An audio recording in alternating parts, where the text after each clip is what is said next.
안녕하세요. 오늘은 존 마셜 3편, 제3편을 시작하겠습니다.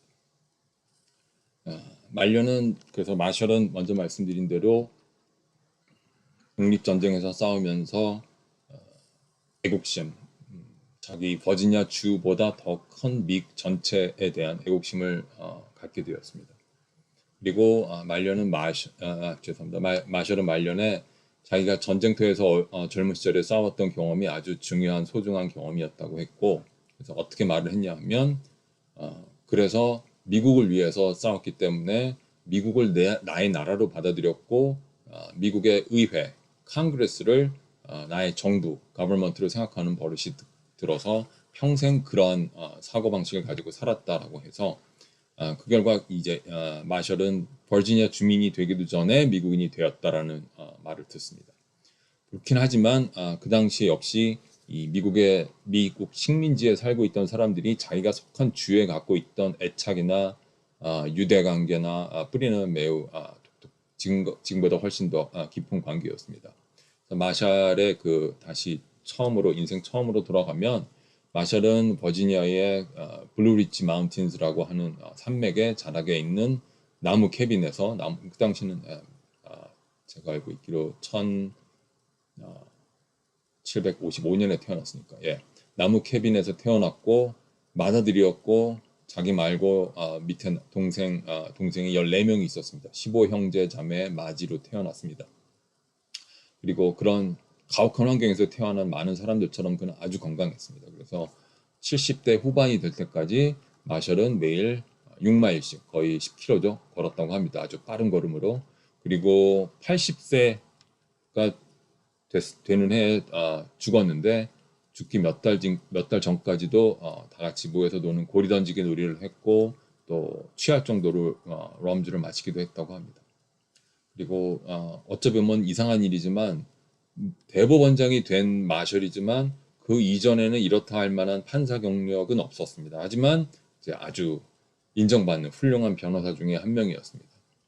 그래서 이분은 지금도 있는 유명한 대학이죠. 칼리지 오브 윌리엄 앤 메리에서 총장 조지 와이트라는 총장이 만든 법학교육 커리큘럼의 그첫 수혜자 중에 한 명이었고 이분이 변호사가 된 건 1780년이었는데 그 후 10년 안에 버지니아에서 그는 알아주는 항소 상고 변호사가 되었습니다. 그래서 마셜이 법정에서 변론하는 모습을 본 사람들은 마셜이 어떻게 얘기했냐면 마셜이 승소하기 위해서 필요한 관점이 있으면 거기다가 모든 케이스의 사실관계를 다 맞춰놓고 필요한 부분을 하이라이트하면서 사람들의 관심을 그쪽으로 몰아가는 데 있어서 변론 기술이 아주 누구보다 탁월했다는 그런 평을 들었습니다. 그래서 이분이 이슈의 핵심을 파악하고 그것을 공격하는 설파하는 능력은 페더럴리스트의 리더라고 할 수 있는 러퍼스 킹도 인정을 했습니다. 그래서 대법원에서 존 마셜이 변론하는 것을 본 루퍼스 킹은 마셜의 머리는 내가 아는 누구보다도 좋다라고 평을 했다고 합니다.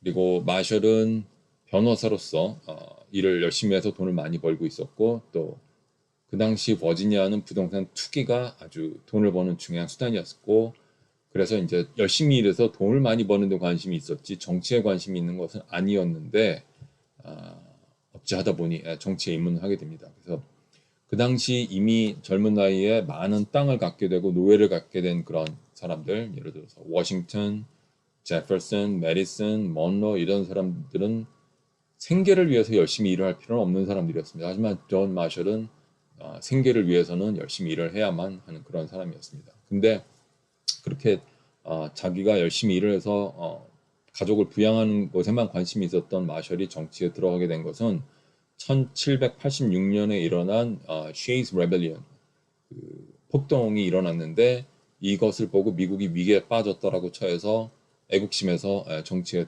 입문하게 됩니다. 그래서 이 폭동에 대해서 굉장히 반대하는 입장, 강력하게 비난을 했고 1787년 봄에 치러진 선거에서 버지니아의 의회에 뽑혀서 선출이 되었습니다.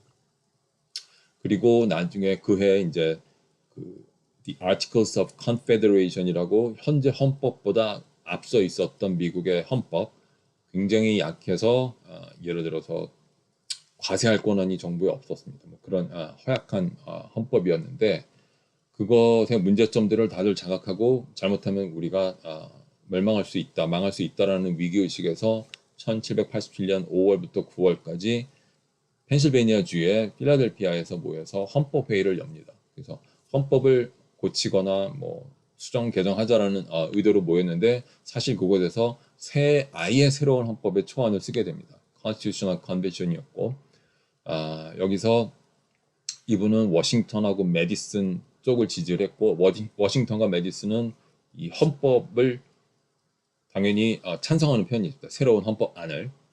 그다음에 나중에는 버지니아 의회, 그러니까 이 헌법의 초안을 기초로 썼던 미국 건국의 아버지들은 의회가 각 주에 있는 의회가 자기네들하고는 반대되는 주의 권한을 더 중시하는 사람들에 의해서 장악돼 있었기 때문에 주 의회가 헌법안을 비준하는 게 아니고 따로 비준을 위한 주마다 회의를 여는 것을 전략으로 삼았습니다. 그래서 버지니아 같으면 버지니아 헌법 비준 회의를 열게 되고 이 안에다가 당시 반대하는 사람들은 Bill of Rights, 기본권을 보호하는 조항이 없기 때문에 이 헌법에는 반대해야 한다라는 입장을 취했고 따라서 Bill of Rights를 붙여야만 헌법을 인정해 주겠다라는 그런 입장이었습니다. 근데 이제 페더럴리스트 쪽에서는 급하기 때문에 지금 기다릴 수가 없고 일단 수정조항 없이 이 헌법을 비준 절차에 넣어서 비준을 하고 나중에 기본권 조항을 추가하자라는 입장이었습니다. 필요하다면. 물론 이제 거기에 대해서는 또 의견이 갈렸습니다. 그리고 드디어 이제 새 헌법이 채택이 되고 새 조지 워싱턴이 뽑히고 새 정부가 구성이 되자 이제 마셜은 자기가 할 일을 다 했다고 생각하고 다시 개인 변호사 일로 돌아갑니다.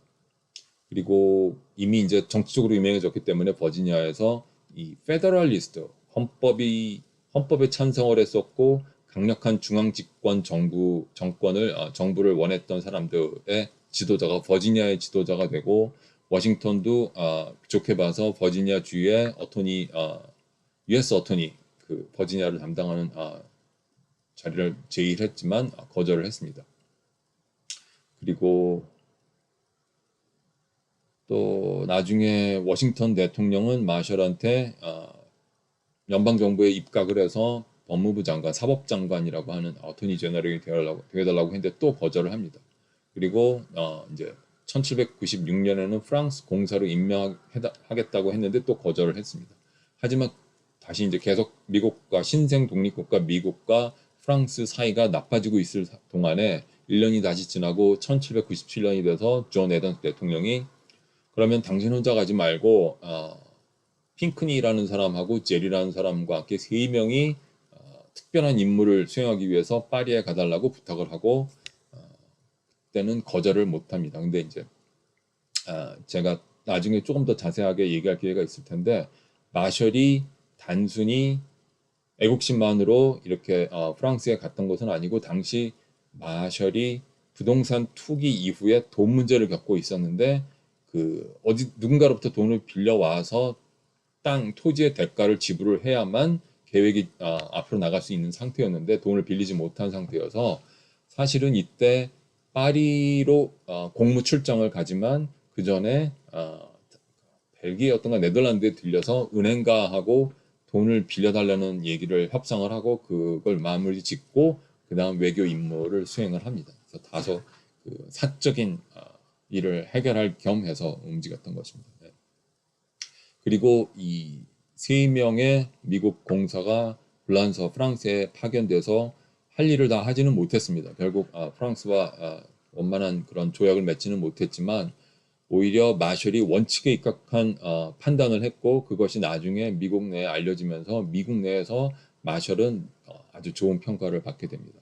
그래서 이제 나중에 조금 더 자세하게 말씀드릴 것 같은데 프랑스 외무부 장관이었던 딸레랑은 자기의 그 친했던 비즈니스맨이나 뭐 사업가 이런 사람들을 보내서 이 미국에서 온 공사들한테 보내서 개인 뇌물을 요구를 합니다. 그때 딸레랑을 대신해서 갔던 그런 사업가들이 3명 있었고 미국 정부가 서류를 처음 문서를 발표할 때는 이들 이름을 지웠습니다. 개인 정보, 그러니까 이제 너무 민감하니까 지워서 대신 이 세 사람을 X, Y, and Z라고 이름을 바꿨습니다. 이제 안 부른 거, 익명 처리했습니다. 그래서 이 사건은 The XYZ Affair라고 알려져 있습니다. 그리고 이제 마셜은 그런 뇌물 요구를 부당하다고 생각을 하고 거기에 대해서 본국으로 계속 우리는 이런 부당한 요구를 들어줄 수 없다라는 편지를 보내고 그 편지가 미국 내에서 알려지면서 마셜은 깨끗하고 청렴하고 미국인으로서 할 일을 한 훌륭한 사람이라는 평가를 받게 됩니다. 그리고 다시 돌아온 다음에 마셜은 또 리치몬드에서 다시 변호사 일을 재개를 합니다. 3편은 여기서 마무리를 하고 다시 4편에서 뵙겠습니다. 감사합니다.